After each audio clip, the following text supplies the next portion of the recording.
In this video, I'm going to show you step-by-step instructions on how to replace the screen on the iPhone 14. This phone's been sat on this hot plate for about 5 minutes now, and I'm going to start by removing the 2 pentalobe screws at the bottom of the phone.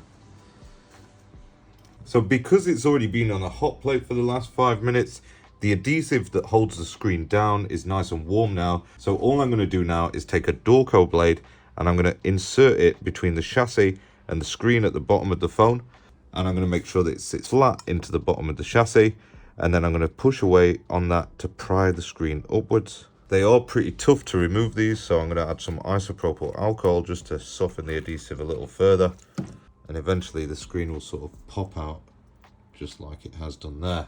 That's going to create a slightly larger gap, and into that larger gap I'm going to insert the plastic guitar pick now, add some isopropyl alcohol, and begin running it along the edge of the phone, just like that. I'll rework along the bottom edge, and then on this left hand edge I'll do the same again, adding some isopropyl and then running the pick down that edge.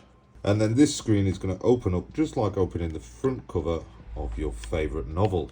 Now that we've got the screen open, I'm going to place a mug behind the screen so that we can prop that up.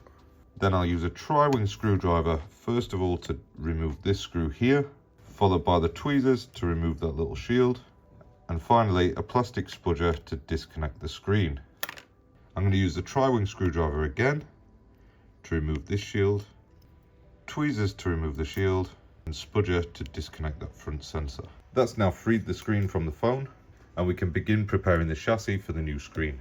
The easiest way to remove the adhesive on these is to get hold of a little bit of it on the tweezers and begin pulling gently on the adhesive to start lifting it out.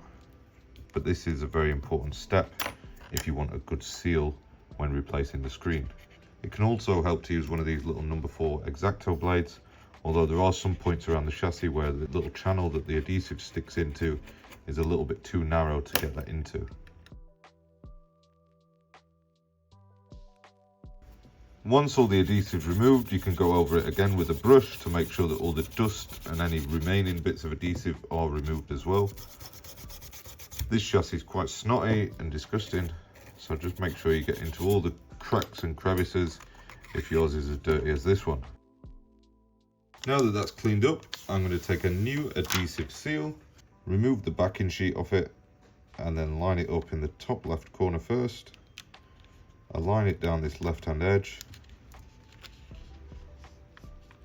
and then the rest of the chassis will follow with it, and then I just use the back edge of the spudger to make sure that it's sat nice and flush onto our chassis.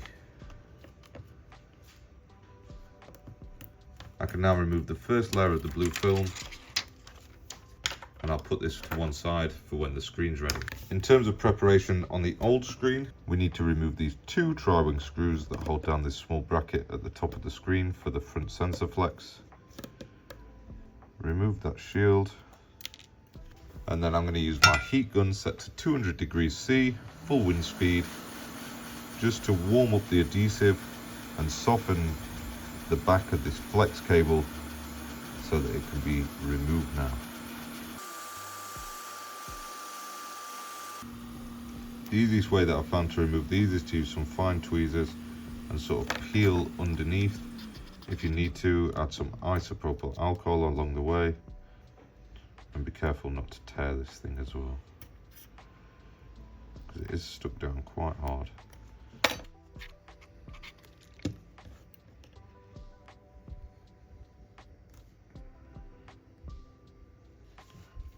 Now that the majority of that is peeled off, we just need to remove this microphone with the tweezers and these 2 sensors just here. I'm just going to add a little bit more heat to soften the adhesive holding down the ambient light sensor and proximity sensor, because these can be particularly stubborn to remove. Just be really careful at this point. Now that that's out of the way, we can discard the broken screen and get in our new screen now I'm going to realign the sensors at the top first, making sure that they fit into the little slots that they stick into. Then stick down this back edge of the flex cable, followed by this little bracket and the 2 tri-wing screws that hold it down. Now that this screen's prepared, we can start reattaching it to the chassis of the phone. And I always start with this cable here, get that lined up and push down, then move up to the top of the phone and resecure the front sensor cable.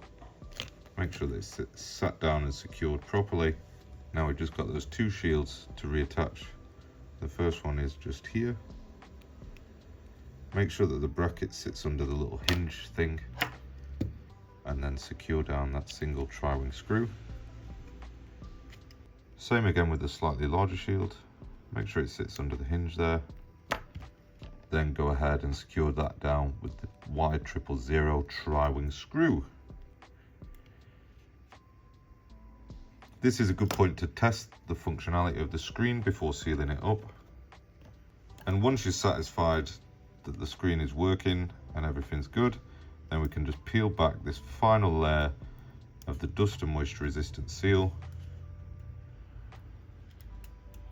Make sure none of it comes loose, and then the same as we removed the screen, we're just going to make sure that it secures down in the top of the chassis first, then work our way down the bottom, securing it into place. Now we can just re-secure these 2 bottom screws to the bottom of the phone.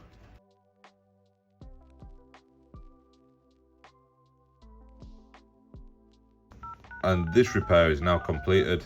I don't know why the screen looks dead purple when it should look white, but from my point of view, it looks really good. Thank you for watching and see you next time. So that was the video for how to replace this front screen on the iPhone 14. I'd love to hear how you went on doing this as the DIY repairs. If there's anything that you think I should show more detail of, or there's things where I'm just waffling like I am now, then let me know in the comments below, because it really helps me build these videos and make them a little bit better every single time.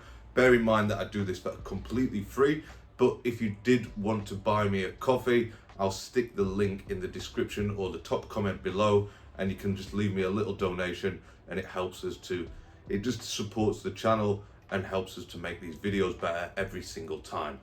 Thank you for watching again, and see you next time.